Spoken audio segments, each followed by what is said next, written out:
think it may be one of the bills that makes the most difference. This building is iconic all over the world. People from all over our country and all over the world visit here, and they've been able to visit here with a sense of openness and welcomeness that we want them to continue to have. Certainly, we want people to have all the security possible, but at the same time with all the freedom that they'd expect to have in a society and a country committed to freedom. So when I saw Congresswoman Norton introduce her bill, I looked at it. So it doesn't take long to read this bill. It's pretty simple. The bill basically says no federal funds may be used to install permanent fencing around the Capitol or around the Capitol buildings. Not very complicated, but the statement we make by passing this legislation and then following it will make a big difference. We're filing this bill today. I'm glad to be joined by Senator Van Hollen.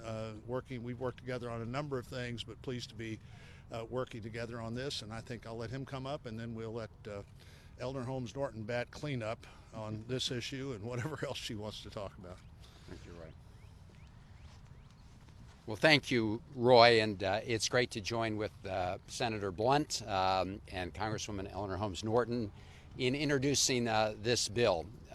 This Capitol is the citadel of democracy, and we should not turn it into a fortress. We should not wall the people's house off from the people of the United States of America. We can achieve security here without building a wall, and we know that from various people who have weighed in. And I think it would be a huge mistake and send the wrong signal both in our country and around the world if this place of democracy was not accessible by the people who elected the representatives and senators who gather here to do the people's business. So to Congresswoman Eleanor Holmes Norton, thank you for taking the first step in the House, and Senator Blunt and I are pleased to join you in this bipartisan way. This Capitol has survived many attacks over the centuries, including the War of 1812 and in 1814, the efforts to burn down the Capitol. We didn't have a wall after that. We don't need a wall now, and I'm pleased to be introducing this legislation. Let me now introduce Congresswoman Eleanor Holmes Norton.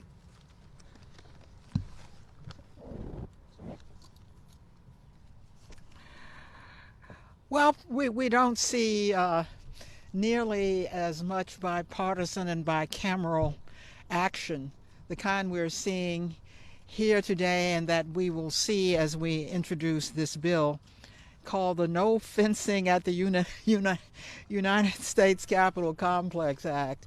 If you've come in this way, you've already seen the fence become tumbling down, gradually tumbling down, until it is gone altogether, and the people of the United States take control of their own capital once again. We need to put that terrible day behind us.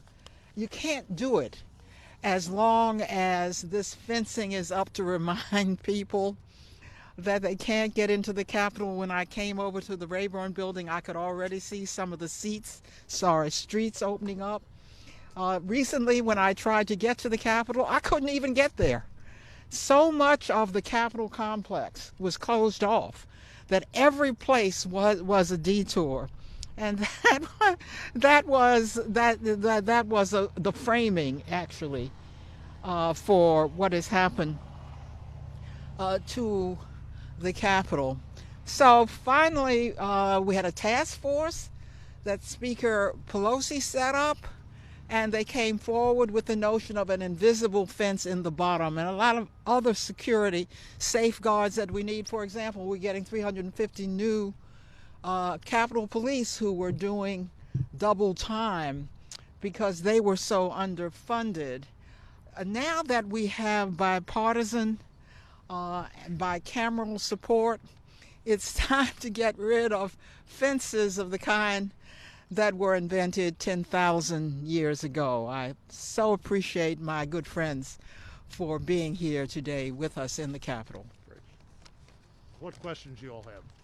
How widespread is the bipartisan support within the House and the Senate for this proposal? And maybe if you could talk a little bit anecdotally about, a lot of lawmakers have complained about fencing around. Well, we are just now introducing this on the Senate side, but I have a feeling that the support is broad. I mentioned it to a couple of people on the way out of the building today that both said, put me on the bill. So far, 100% of everybody I've mentioned it to has wanted to join, but we're just getting started. I think Chris and I'll be working. We'll be frankly looking for either a bill that comes over or a bill that we can put this on in the foreseeable future, and I believe we can do this successfully. As both Senator Van Hollen and Congresswoman Holmes Norton said, this building has been here for a long time. It has a level of access that is in so many ways unique in the world. We don't want to lose that. Also, as the chairman and now the top Republican on the Rules Committee that thinks about these issues a lot, the idea that the next challenge we face will be exactly like the last challenge we face is very close to zero. Spending all our time and effort on something like a wall or a fort would be a bad idea. All of us who've spent any time around Washington knows that there's always a reason that somebody has to make it harder to get somewhere. Pennsylvania Avenue was closed temporarily 25 years ago. There are many other examples just like that. And I think the three of us don't want this to become one of those things. It's just easier today to close it than not. And before you know it, it never opens back up. Eleanor, Chris? Well, the Speaker Pelosi has already advanced this bill by setting up this task force. It was that task force that reported back. So I don't see any opposition on our side, and I certainly, hearing my good friends on the Senate side, see one. So let's all celebrate that. We may have 100% support on both sides for this bill. Yeah, I share my colleagues' optimism about this. I don't know of anybody yet who's opposed, and I know many people who are for. So that's a good place to be. Senator Van Hollen, so Acting Chief Yogananda Pittman called for a permanent fence on January 28th. That's clearly something that the three of you are united in opposition to. Additionally, a lot of her officers have said that they don't have confidence in the current leadership structure of the Capitol Police. A name that's been floated for chief of police has been Tom Lloyd as the inspector. Just a question for all three of you: do you have confidence in the current leadership of the Capitol Police, and do you think there is a need for change? Well, there's already been change in the Sergeant at Arms, and I believe there's a new Capitol Police chief that's been appointed. Given what happened on January 6th, I think there's been across-the-board changes here of the kind we needed. Well, and Acting Chief Pittman's had an incredible challenge. Don't know that she has any interest in being the permanent chief. I have thought for some time that the police board itself doesn't function very well in easy circumstances and really is designed not to function at all in a crisis, and that was proven on January the 6th. We're talking to lots of people in the Rules Committee. The Rules Committee and the Homeland Security Committee have done, as you know, 2 joint hearings. We're doing lots of interviews. We brought in extra staff who knows what they're doing to do these interviews.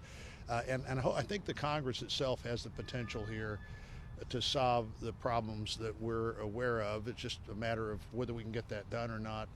I don't know that we need a commission to do that. I'm not opposed to a commission, but a commission would in all likelihood slow down our understanding of what needs to be done. I think Eleanor's view that we need to have better training and more people in the force at some level would be shared by the force itself. And from the point of view of the acting chief, it's hard to imagine a more challenging time to take over when the Sergeant at Arms of both the House and Senate and your predecessor have all resigned. And so we're working closely with them to try to get us to the next step in this process.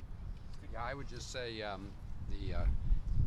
leave the question as to the ultimate leadership of the Capitol Police to a further discussion. But I would point out that Lieutenant General Desiree, who Speaker Pelosi brought in to review, security in the immediate aftermath of the attacks, said that a fence would not provide the security that we need. That was his assessment. It's one we share.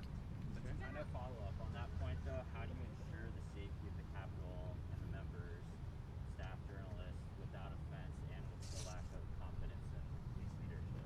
Well, look, I think that the way forward in terms, as Roy was saying, if you look at January 6th, we had a failure of intelligence.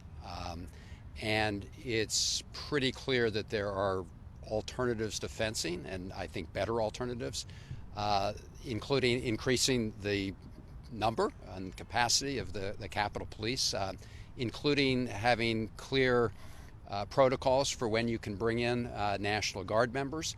And this bill doesn't preclude any kind of short-term, fencing that may be needed if you believe a big crowd is coming and you can't control that crowd. But we just don't think a permanent fence is necessary. In fact, we think it would provide a false sense of security and would wall off the Congress from the American people, which is a very bad signal. I just want to say that in addition to the invisible fencing, I'm having a meeting with the architect of the Capitol and some that he has said should be invited in for a town meeting in my own district to discuss ways other than the fencing that is underground. What we have not been using is all of the state-of-the-art technology that has been available to us, and I hope that this meeting will make it clear how the Capitol can use that state-of-the-art technology when everybody else out there is using it. Okay, go ahead.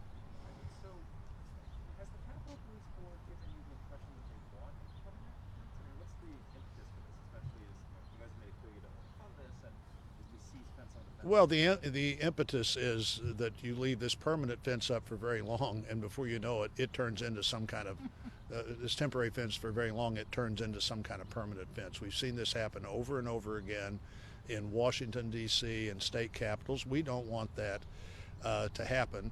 And in terms of the police board, the police board is just now getting permanent members 2 months after the old board effectively resigned. I'm hoping that the architect of the Capitol, if he continues to be a member of the police board in the future, takes his Naval Academy experience, his naval experience, and his construction experience at both of the airports and becomes a bigger voice on that board. But frankly, I've thought for a long time, like I said, the board does not function well. I asked for a study on this in 2016. That time, the leadership in the House and Senate, who appoint 2/3 of the board, didn't want to make changes, and we'll be looking for what changes we can suggest and see how they react to that. Yes? When do you expect your committee to call Secretary Miller, former Secretary Miller, to testify? I'd like to call him. We don't have jurisdiction in the Rules Committee over defense, and that would really be up to our Homeland Security partners. I've made it clear to them and publicly as well that I think both he and the Secretary of the Army, the Acting Secretary of Defense and the Secretary of the Army should want to testify to clarify how the things that happened on January 6th could have possibly happened. There's one 30-minute gap between the time they say the decision was made and they tell anybody. That's absolutely unacceptable. Surely that's not what really happened, but if you read the Defense Department timeline, that's what the timeline says happened.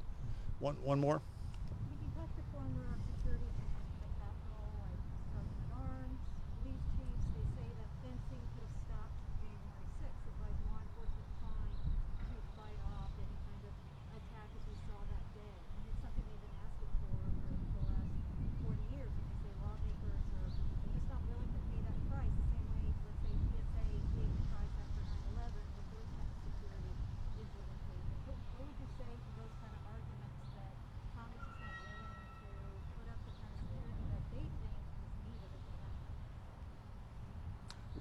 Well, it's you know, I have great respect for the Capitol Police. I work with them a lot. I talk to them a lot. I think the training they have can be better than it was for that event.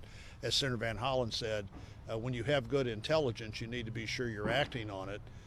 And the same fence that was going to come up a week later for the inauguration certainly could have come up a week earlier if that intelligence had been viewed in the same way. I mean, that's one of the possibilities.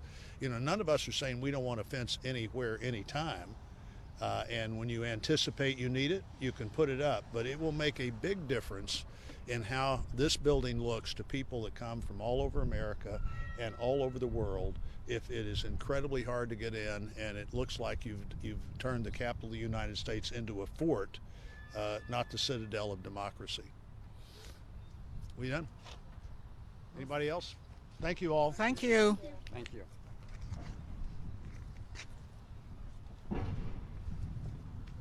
Okay.